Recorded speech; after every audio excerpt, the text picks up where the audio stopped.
Let's turn to other stories. Civil society organizations are urging Nigerian regulatory agencies, as well as the Federal Ministry of Health, to ensure a speedy implementation of graphic health warnings on all tobacco products. This comes after the expiration of a 24-month initial period, given as a rotation period to change graphic health warnings and messaging in line with the guidelines set by the National Tobacco Control Act 2015. And health correspondent Kemi Balogun has more details. There have been heightened concerns about the increase in the use of tobacco products in Nigeria. Even more worrying is the growing use of shisha among the younger population, in line with the National Tobacco Control Act of 2015 that requires manufacturers, importers, and distributors of tobacco products to put up graphic health warnings for a period of 24 months, after which a new graphic warning and message is changed. But this change is yet to take effect, raising concerns across this room of tobacco control experts that the tobacco industry is making light of the policy. It is now 1 month since the warnings expired, and as an alliance, we alerted our members in the FCT, Ebonyi, Kano, and Lagos states to monitor compliance, because by now we expect that new warnings will be on the tobacco packs. And it is shocking to reveal that compliance to a new warning is a flat 0%. Until maybe 5-6 years ago, we were dealing with just cigarettes. Now there are all sorts of things being consumed, especially by young people. In the US right now, they're dealing with an epidemic of vaping by high school students. Over 3 million US kids are puffing something. They equally believe that the introduction of graphic health warnings on tobacco products is an effective way to reduce tobacco use and its associated harm on citizens. We suspect and we believe that the industry, they know the implication of that. Most of us that know the healthy and the smokers' lungs knows that this one is more gory and will be more effective than that one. Experts believe that graphic health warnings can reduce the appeal of tobacco products, making them less attractive to young people, leading to a reduction on the amount of tobacco consumed by smokers and lowering the costs associated with treating tobacco-related diseases. Kemi Balogun, TVC News, Abuja. And now to the southeast, where a coalition of civil society organizations in Enugu are unanimously saying no to Monday's sit-at-home in the state. The different CSOs made their position known in a peaceful protest on major streets in Enugu. Bamidele Ajayi has more. 9th of August this year will make it 105 days since the Monday sit-at-home exercise commenced in the southeast region of Nigeria. The sit-at-home was earlier declared on 9th of August 2021 by proponents of the separatist state of Biafra to press home for the release of the indigenous people of Biafra leader, Mazi Nnamdi Kanu.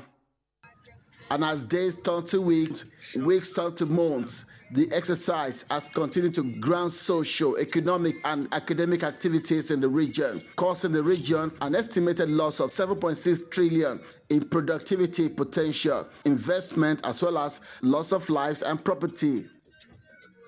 Several efforts by governors and major stakeholders in the past made to discontinue the civil arrest has yielded little or no result. The recent engagement by Governor Peter Mbah of Enugu State with traditional rulers, town union heads, market leaders, banks, and civil society organizations is aimed at building people's trust in ending the Monday sit-at-home in Enugu State. Now, converge here at the Michael Okpara Square, Enugu, are different civil society organizations who say they are tired of the Monday sit-at-home in Enugu. On 9th of August, it will be exactly 2 years that we started sit-at-home. So it is not funny. We are tired. So we are going out there to tell our people not to be afraid. Go to your business, go to your offices, take your children to school. What we are saying is that our people should listen and come out while we are looking for solution to our problem. The Monday sit-at-home is not the solution. The protest is designed to improve the people's confidence on the need to return the state back to business. You know with me that the price of fuel is something else. The price of school fees is high. People cannot even buy food. And the tariff has risen to a very high level castle demand. So it's so much on the people. How do you come to a people who depend on going out every day before they can make a living? You tell them to sit at home from morning till night. You tell them to sit at home for a week. You make it 2 weeks. You make it 1 more. It doesn't make any sense to anybody. This guy is clearly out to hot on the Igbo. The groups are clear in their demands as they plan to join forces with the state government to improve people's confidence and trust in government to provide security of lives and property. Bamidele Ajayi, TVC News, Enugu. The correspondent Bamidele joins me on the news to discuss the sit-at-home order. Bamidele, we're seeing a renewed zeal from different stakeholders in the Southeast to stop the sit-at-home order. What more can you tell us about this protest today?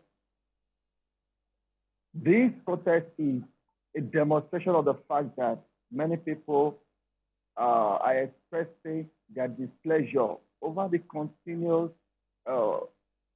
civil unrest, according to their term that they were protesting the detention of the leader of IPOB, Mazen Namdekano. But people are now saying that it is now 105 days that they've been sitting at home. It has not yielded the expected results.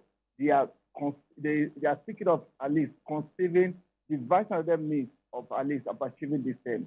And you also remember that the governor of the state did say that he is determined to push the economy of this state from $4.4 billion as it were to $30 billion within 4 to 8 years. And he's now considering that if an investor would not like to invest in an economy that one day out of the 5 working days is still without doing anything, the governor is, he has engaged stakeholders, different people in the state, in ensuring that they should see reason. One, there were positions established by even IPOB itself, a matter after that. They are not in support of the continuous sit-at-home on Monday. That is the body that they're supposed to be enforcing it. And they're also moved by Igbo leaders, Wanese Igbo, calling on people to disregard as it were. That's why they're seeking to release Mazen Namdekano, that the governors are working to ensure his release. Also, the Southeast leaders are also doing that they should not harm themselves the more by asking people to sit at home. So this cumulative effort by governors and stakeholders was what the civil society organizers said they should now team up with the government in ensuring that people should now start coming out. At least you can support their little earnings by coming absolutely, out. Bamidele. I wanted to ask you about that statement from the governor. I think that was earlier this month when the governor said, look, people should get back to work. And we've seen him carry out inspection tours to markets, trying to ensure that people have returned to them, traders have returned to the market. But what is the level of compliance to that order and statement coming from the governor? Candidly, the compliance has been impressive because the few meetings the governor had with market leaders and banks and even malls, they promised the governor that we're going to open. The inspection we had this morning, many markets were open, even malls. But there's this chemistry, this fear that will it be or will not be. But impressively, the impression and the compliance have been impressive. People are now coming to reality that since government has assured security, and there have been signs of security, even helicopters and movement of vehicles of security. So they have that confidence that they come out now that at least their lives will be secured. They're also looking at the position that reaching out to people at least for them to departure from the old order that we've now made our Mondays a return that are not productive days. Now to make it a day that people are known for business inclined. They are economic giants. And this action has really dealt with the economy of the state, of the Southeast region. Even people are even claiming that most businesses are now relocated to other regions. But with this single act by governors of the South, being championed by governor of Enugu State and Anambra State, people are now coming to reality that they can still get their Mondays back with the hope that the ambition, what they tend to achieve. And we hope that they do, Bamidele, because we've spoken to a lot of stakeholders from the Southeast, and no one seems to be happy about this development. Please keep an eye on the security situation then in Southeast for us and bring us updates as you have them. Thank you, Bamidele.